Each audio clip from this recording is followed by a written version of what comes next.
Hey guys, Nick here from Just Few Studios, and welcome back to another Let's Talk Movies. I am joined by Dylan. Hello. And we're doing a Let's Talk Movies for Us, the most recent Jordan Peele movie. And it's after the success of Get Out. As soon as I saw the trailer for this movie, I was like, well, I gotta see this one. Exactly. And the trailer, I love the concept overall, which, by the way, before we get too far into it, I just want to say we're going to start out kind of doing a non-spoiler talk, and then we'll jump into just talking about spoiler stuff. Because there's a lot to talk about with that, so... There is a lot to talk about. So, Dylan, why don't you take it away with some non-spoiler stuff? What did you think of the movie? Overall, it's one of my favorite movies in a long time. And, just what Jordan Peele is able to do with the fact that is that he came up with all of it. He did everything possible thing for this movie, and I had discussed, no one else could have made the movie the way he did. Definitely.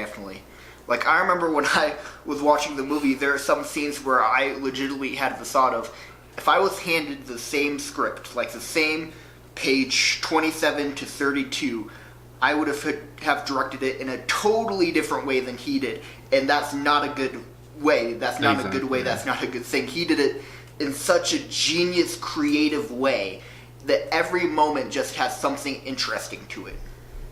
And he's already, this is his second directed movie? Mm-hmm. And he's already established himself. Absolutely. He did that after one. Well, he did that after one, but this is the cherry on solidified top. That wasn't a fluke. And I just want to see what more he can do, honestly.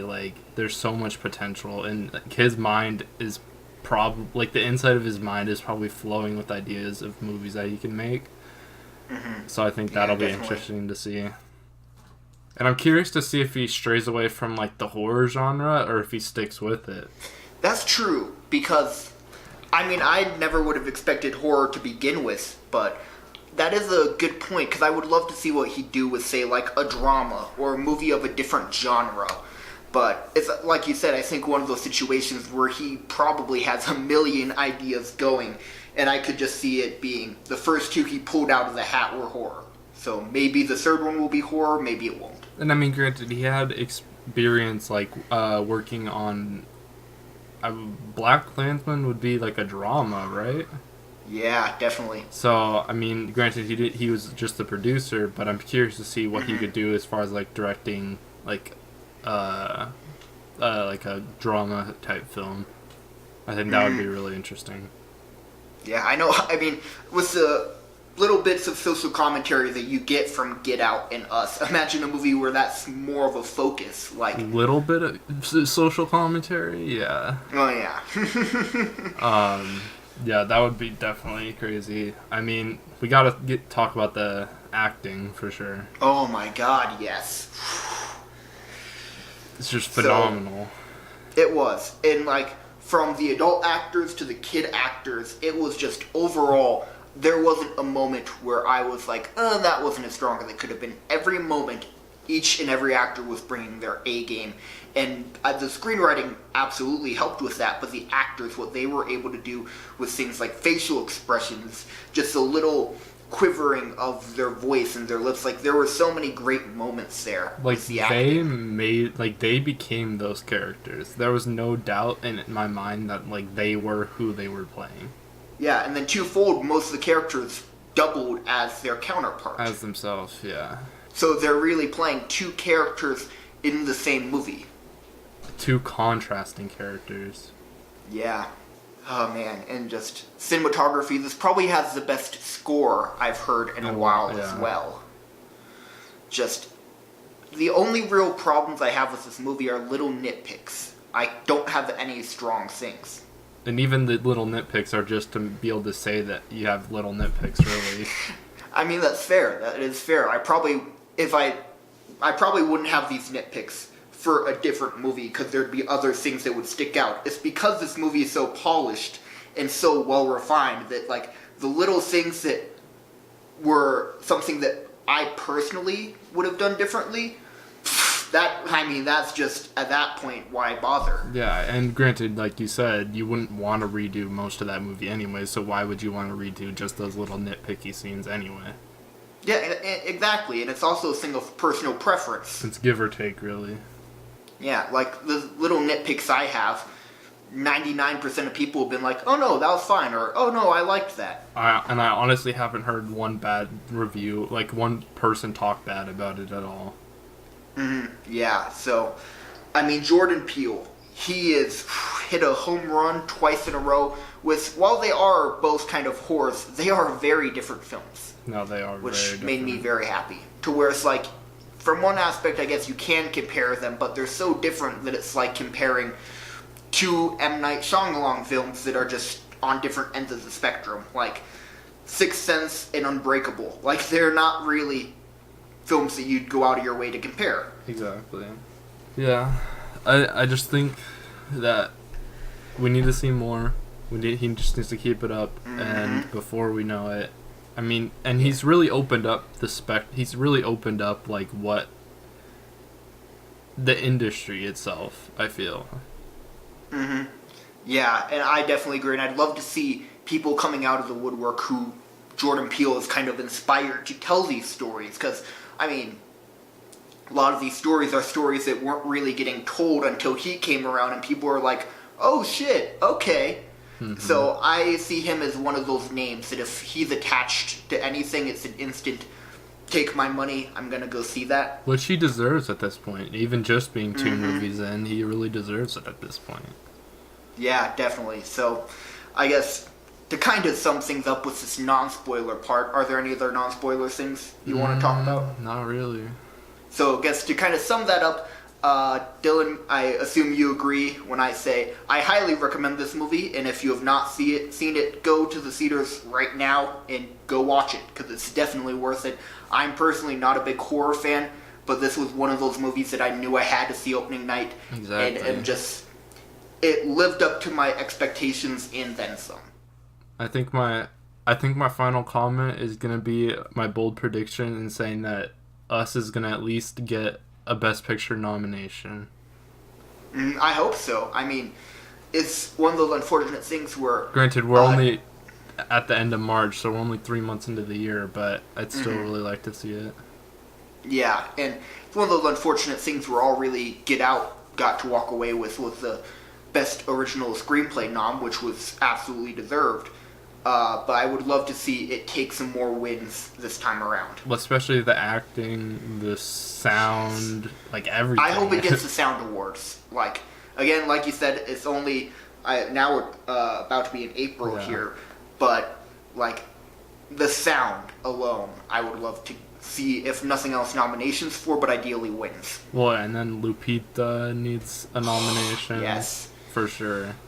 100%. And I think one of the things that we were talking about is that I wish it was easier for kids to get, like, recognition for what they do in a film. But yeah, because the child actors were fantastic. But since, like, there isn't that much, or, like, since there isn't that many good kid actors in movies, it's kind of hard to, like, justify making an award for it. Yeah, but, again, highly recommend this movie, so go check it out if you have not already. Support him so he can keep making movies. So Dylan, I'm going to let you go first, because you're even more passionate than I am about this movie. What do you want to talk about first in terms of the non-spoilers here? You mean the spoilers? Or, sorry, yeah, the spoilers here. Maybe let's just take it progressively down the film and just go sequence, like, from beginning to end. Sounds good to me. Because that first scene in this movie, where... The carnival scene? It's the carnival scene. Absolutely. Oh my god, that was such an incredibly it was performed, so visibly directed... appealing. Absolutely. And then I just love everything about that scene. Like, if that were a And the short lightning film looked on so its own, real. Oh my god, yes it did. Like, obviously it was CGI, but that looks so real. But just that scene as a whole was when I knew, like, oh, okay, this is what we're in for. Got it. Okay, gotcha. And, like, I'm the on board sound now. during that scene was even more like stand out than the rest of the film. And that's saying a lot because the rest of the film was still beautiful sound wise. Yeah, but like, just the suspense, the constant tension during that scene, the movie as a whole, but especially that scene, like, And there you was so mentioned the little dialogue. cinematography in that scene too, which I think that spoke more than the actual dialogue that was there.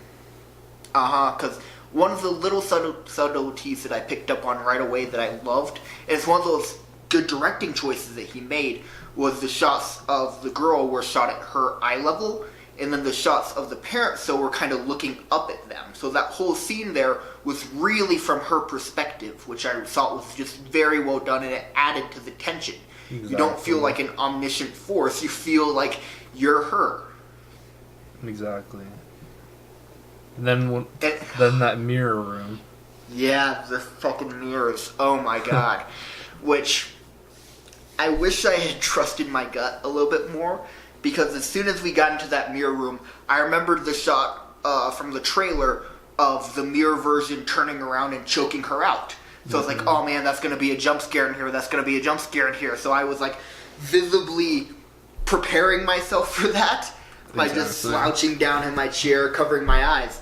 And then when it didn't happen, I was like, oh, I guess they're saving that shot for another moment. And it kept cutting back, and I was like, this is it. This is when the shot of her getting choked out is going to come. And I wish I had gone down the rabbit hole of wondering why they didn't play it yet. Because obviously, we'll get to that a little later on, is a very important piece of the film. It really is. Yeah, that opening sequence was amazing, and it definitely needed to be there for context, but also just that getting you into the tone. What they were in for. Yeah, so that, because I mean, even when you get to that following part of now she's a mom and she has the family kids going to the house and all that kind of stuff, because of that opening scene, there is that tension there. Well, and then even after, like, when they first leave the carnival, we get the shot of her in the car and her parents are arguing and all that nonsense. And then... Yeah. But then you just, like, see her with, like, a mischievous smile on it, and then you see the parents, like, in therapy trying to figure out what's going on. Because she wasn't really talking or anything. Yeah. Which, again, incredibly clever writing from Jordan Peele. Because, oh my god. Exactly. Like, this, one of the things I wish I would have mentioned in the non-spoiler part, this is one of those movies where this one movie is really two different movies depending on your first time watching it and your second. Just because of the information there. So it's like, you have to be an insanely good writer to be able to pull that off. Like, that just speaks to Jordan Peele's level. two different movies into the same movie. Like, that is incredible. But yeah, then you meet her husband, you meet the kids. Again, fantastic acting there all around. It was kind of a good blend of, like, more mundane things going on that set something up later to happen, like the dad getting the crappy boat and all the different stuff there. But it also just kind of it doesn't feel dull. It feels like you're going somewhere and you are progressing, and there is that tension there. Well, and like when the dad wanted to go to the beach and she didn't really want to go, that's kind of where things started really opening up as far as... I mean, granted, now that we've finished the film, looking back on that scene, I would say that's kind of like the most first really real eye-opening scene about, like, potential of what really happened in the film. Yeah, well, especially because at the end when you realize the mirror room is a physical location where they come from, of course you'd want to stay as far away as possible from that. Like, seriously? Exactly. And then... Yeah, I mean, even just, like, the little things, like, little things from the scene, like, after they get home from the beach and she's tucking her son into bed, the whole alarm clock, or the time being 11:11. Yep. Which we actually looked up 11:11 after seeing the movie. Do you remember what book it was? It was Jeremiah 11:11. Jeremiah, because I won't actually read that here, just because I remember we were sitting in the car reading that. I was like, oh, that makes sense. That's really fitting. Which obviously So- it'll make more sense as we finish talking about it. Yeah.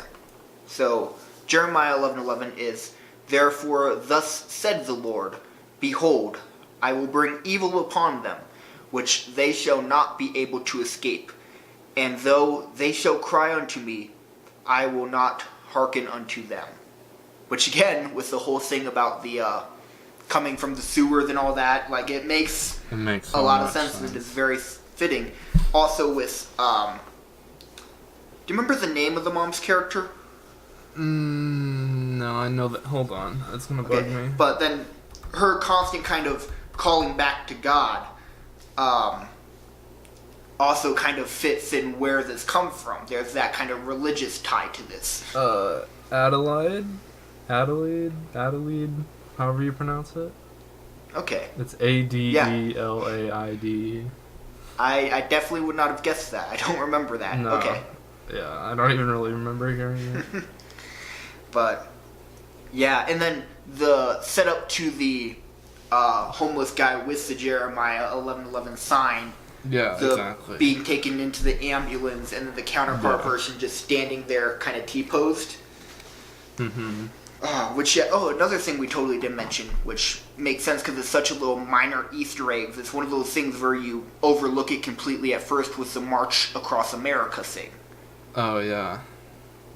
It's just something that I totally thought was kind of a throwaway, and I had the moment of, it's Jordan Peele, it's probably not a throwaway, but I have no idea how this would possibly fit in.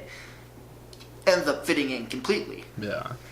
And then, then we have the scene of the family standing in the driveway, and that whole partaking scene. That whole scene at the house there was incredible. Like, from the trailers, I knew, okay, so this is going to be like the scene that you're like, ah, but it was more just than that. God. And the dad, he was trying to be like Mr. Tough Guy, and he went out there the one time, and then he came back in, and then he went out with the baseball bat, and then as soon as the mom did her hand signals, and they all dispersed, he kind of realized that he wasn't who he thought he was. And it's one of those things where the sound in that scene is equally, if not more, terrifying than the visuals there. Just because I remember that being the thing to get me, just kind of the silence, and then when she kind of does the hand signal thing, just them scurrying, and it's just, that well, and was the just little such... son, the fact that he just crawls around everywhere, that added so much little. Because obviously they could have had him just be another walking character, but I think having him be who he was added another element to it. Yeah, and just the dynamic of what the alternate version of each character represents, the track girl being the runner, and and yeah, it's just so good. And the scissors are just such a terrifying visual. And we honestly get to see more than I thought we would see, as far as granted it is rated R, but I still thought we wouldn't see as much as we saw in terms of violence in a way. Mm-hmm. Yeah, well, it's interesting because there are some kills that were kind of that off screen or the long shot where you just know away. that it's you hear it happening, and then there's some that you straight up just get to see. Absolutely, yeah, and just kind of the distinction of you get both. It kind of just gives you that extra unnervingness of you don't know what it's gonna be, so you can't prepare when it cuts to a new shot. You're like, is this the shot where someone dies, or is it the next one, or is it because you don't know? Exactly. And I think something important to note is that with the kids that killed, the kids that killed the doppelgangers, we don't really get to see that much. Those are the ones that they kind of keep more hidden. That's true. Now that I think back on it. Which again also makes sense kind of from a ethical standpoint. Yeah. It's just highlighting kids kind of killing is not necessarily the best thing for him. So. just the little subtleties, like the raspy voice. Oh, the first time we hear it in the house, Yeah. when they're having, like, the meeting and they realize that, like, they're each other. And I wish I had put it together that she was the only one that could talk. Like, that's something that's such a good little thing that audience members notice but totally dismiss. That all the other ones make that kind of Make noises. caulking, choking sound. Exactly. And she's the only one that can talk. It's Well, and, like, they had their own different language, too. Mm-hmm. But yeah, but it makes so much sense why she can talk. Yeah, it's just another one of those things that's brilliant writing. And then, where are we at now? We get to the beach friend neighbors' houses. Oh yeah, because after they eventually escape their house, following a bunch of nonsense that happens early, because they each get like assigned their own doppelganger essentially, Yeah. and then they eventually escape and they run to their rich beach friend's house. Which is a sequence that I did not predict happening watching the trailer. Not at and even all. when we saw them at the beach, it's like, oh shit, they're actually more than just a throwaway at that one scene at the beach. It's Exactly. like, and that entire sequence is one that I didn't expect to be in the movie, but was so glad it was there. Because then it's adding that element of, before they were in their own house, now they're in this new place where the doppelgangers technically are the ones who are set up and know the area a little bit better than they do because they've been there for a few minutes longer. Exactly.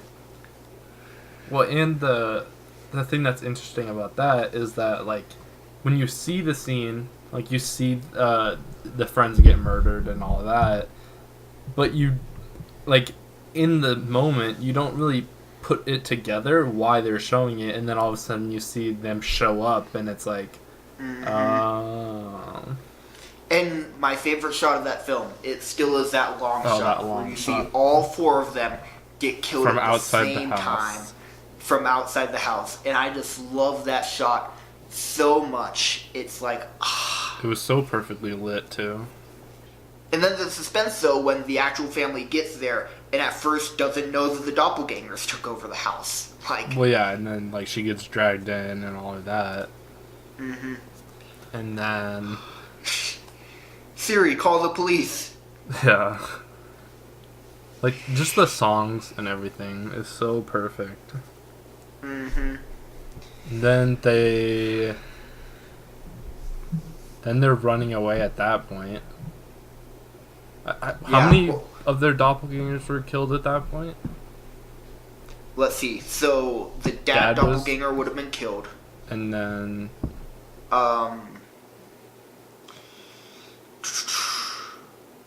Are we talking after they leave neighbor's house? yeah, after I think the daughter gets killed So, yeah. after that, right? Because that's Yeah, when, she gets killed after that. because that's when the daughter actually gets to drive, which is another little subtlety. Yeah. Which is And just so well done. she actually kills her own doppelganger. Mm-hmm. Well, also at that point is when we kind of realize that they're not the only people who have doppelgangers, which is such an interesting thing that, again, from the trailer I didn't predict, was that this is then a kind A of global national issue. Exactly, and just Because we get those intersperting news, like they're sitting at the neighbor's house watching TV and they see that the doppelgangers are just all over, and it starts to click a little bit more. because even when we saw the neighbor's doppelgangers, I still didn't You weren't comprehend fully the sold idea. that. Yeah, that this was beyond. Maybe I'd go like, oh, this town has it. I would. And seeing that on the news of like, oh no, this is a national crisis, was just something that was just kind of this crazy moment that I didn't expect. Exactly. And I'm so happy that he kind of slowly pulled us in with little bits of information. It wasn't an immediate, oh, this is happening. It was kind of, it felt like how it would I actually feel that happen. that would have ruined it. Yeah, and like, it's kind of like what I'd imagine a zombie apocalypse being like, where you see a zombie and you're like, holy shit, that's one, and then you turn on the TV and it's like, And oh shit, no, There's this is everywhere. 100,000, yeah. Right? So it's like, you're kind of learning the information with the character at that point about it. Which is kind of which, like you said, is super realistic. But yeah, so again, like you said, there's that whole driving thing where the daughter gets Peeled, which it's one of those things where when I was watching the movie, it's that yelling at the character, don't open the closet door scene of when the mom left the van and started walking over. It was like, and it was one of those things, like, when she got over there, it was like, why aren't you killing her? Essentially. Mm-hmm. It's just one of those incredible things that during a second watch makes so much sense. Because I was there that whole time, and it was like, oh my god, this is so intense. When really it was just this interesting character moment. Exactly. And then, after that, I think that's when they get to the scene right at the beach where they see their car on fire, right? Yeah.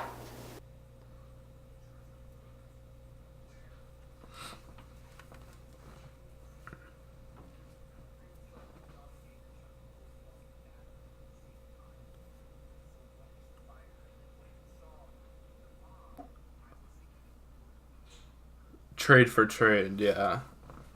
But no, she grabbed him and just booked out of there. But even before that, before that whole thing, like, so they pull up and they see their car on fire and they see the doppelganger son there. And the mom's like, alright, I'm getting out. Lock the doors. And it's like, one of those moments, like you said, like, no, stay in the car. And then, like, the son and the doppelganger son have a connection, and the son realizes that it's a trap and tells the family to get out of the car, which is then when you reveal that there's a trail of gasoline under their car, and he was initially gonna light the match and blow up the car, but then they had their connection where he basically took control of him, and he walked, because prior, like, when you saw the doppelganger son and the son together, it was kind of like a mirror image where the doppelganger would do whatever the son would do. So I think that connection was important. And I think the whole Chewbacca mask versus, like, potato sack mask was kind of interesting. Yeah, it was. But that is a really good point that you bring up, the whole kind of tethering monkey see monkey do kind of that copy. He's the only one we really saw that with. Yeah, which is interesting, because I'm not sure, was that intentional? But I feel like it would be a thing you could pick up on a second watch, I feel. Yeah, because now that you bring that up, we see that in the whole underground world thing of the doppelganger matching what the real one's doing. But that's a good point. Is that the only moment? Yeah, is that the only moment we see that above ground? Well, I mean, we saw that moment, then we see, like, in the very first time in the closet when they're playing, and he lifts up his mask for the first time, and he sees, like, his face is all burnt. Yeah. That's the only other time, but the only time we see it is with him. That's really interesting. I didn't put that together until you said that there. So I think that has some significance. Like, there's no doubt in my mind that it was done accidentally. Mm-hmm. Yeah. So I'm just curious what that actually has. Yeah, that's really interesting. Yeah, but then, like, as soon as you said, you see, like, the red in the background with the mom, like, it's like one of those suspense moments, because that shot dragged on for, it really was only, like, 3 seconds long, but it really felt like way longer. It's like, what is happening? And you just want to know what's going on. And, like, especially this conversation that the mom and the son had right before she tucked him into bed was like, don't worry, I've got you, kind of thing. And it was like one of those sacrifice moments that it seemed like it was going to be. Yeah, but it's also interesting because now that I think about it, both versions of that mom it almost feels like they have a connection to their doppelganger's kids, because it is true she didn't kill the child, she just took him, which again also makes sense because it was all a ploy to lure him. But the fact that then the mom gets out, and it's almost like she's trying to plead with the doppelganger son. But it's just really interesting that mom, both the doppelganger version and the real version, have that connection to the kids in a way. Because the real mom never really went after the kids. The only moment I can kind of think of it would be when the doppelganger mom went after the son in the house because she heard her version of the son crying or something. Oh, yeah. But it wasn't even really going after it. It was just to unlock his son, really. Exactly. So I find that really interesting that there was not a moment where the mom was really trying to threaten the kid. Exactly, which I think, again, goes back to, like, the whole premise of the film, and I feel it's appropriate for what occurred, really. Yeah. And then we get to the whole sequence, which is your little nitpick scene, really. Yeah, well, the beginning of it, where it's kind of that big ramp-up moment. The son is gone, so the mom is going to get her son back, so she has to go into the mirror room. And it's that kind of revelation of the whole underground society, which my only little nitpick there is I feel like her going down the staircase thing dragged on a little bit long, because it had this really, like, intense, suspenseful music, but the visuals didn't really match, which I feel kind of weakened any bit of kind of suspense there in terms of... It was almost like it was pulling too long when there was really nothing there, so it kind of dampened the moment, which again, granted, like, there's not really any other music you could put there that would fit anymore, so I would just... Because there has to be some kind of music there, but like we had talked about, I think they could have probably cut, like, one set of stairs out, and I think it would have been... Even just one set of stairs would have probably made the world a difference.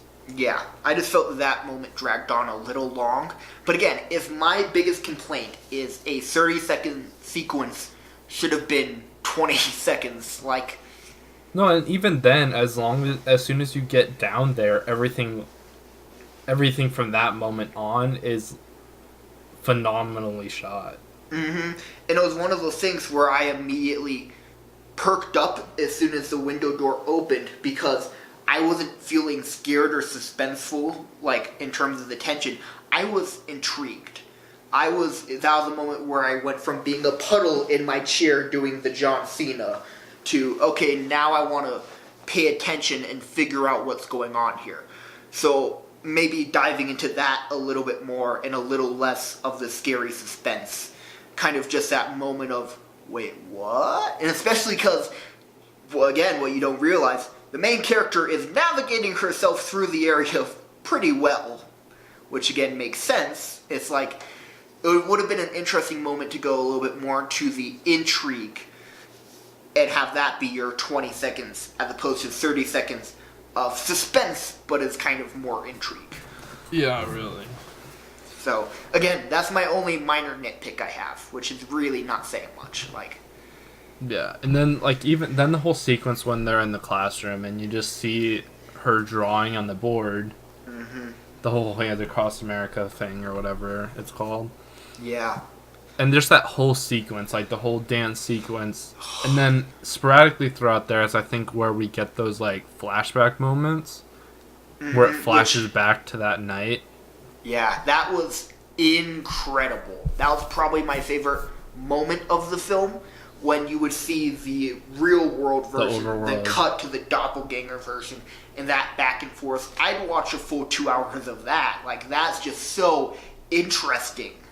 Well, and, like, I mean, like, even, like, the roller coaster, like, that was just, like, in the room. It wasn't even actually a real roller coaster, but it was just, like, it was such a clever idea, I feel. It really was. Because he could have gotten away without doing that, but I think that added so much more. It added an incredible amount. And again, it just goes to show the attention to detail that Jordan Peele puts into it. Because the mirroring of every shot is just something that, when you see it for the first time at the beginning of the film, you don't really think anything of it. But then when you see it for the second time, it's just this kind of mind-blowing sequence. And then, is this when we get we actually see the choking scene, or is that at the very, very end? That's at the very, very end. Okay. That's, like, in the last minute. Which, again, was a good call. But, like, but anyway, you also, the moment you get here is the moment where, the quote-unquote real version stabs the doppelganger. Yeah. And has that kind of maniacal laugh bit. That's true. Which, again, is something during a second watch is so telling. And then, I even had a moment in the theater where I was like, that was odd. Wait, is she... No. And I just kind of threw it away. And I was like, oh, that's the end of that. Mm-hmm. But again, Jordan Peele's attention to detail. It's just Phenomenal. it's incredible. But then, then she goes and she finds her son in the locker. Yeah. And then they meet back up, and then we kind of get this cinematic shot of the whole Hands Across America thing. Mm-hmm. And that's kind of what ends it, really. Yeah, which, might I say, what an ending shot. Yeah, really. Like, for Which such, again, going along with the social commentary that he's trying to add to the film, it's so impactful. Yeah, just this movie that had a lot of violence and horror to it, ending on what's a pretty peaceful shot. But, Well, and even that one beach scene that I sent you, yep. the one like the over the head shot where they were all walking in a line, and it like Luke had said, I think, or you did, or whatever, it looked like a perfectly normal shot, really. Mm-hmm. And there was just so much behind it. Like, Exactly. everything was so purposeful. And then, that car moment, the son looks at the mom and is like, oh, wait a second. And then it cuts to the real version of what happened during the whole mirror sequence at the beginning. Which, again, is just such incredible writing.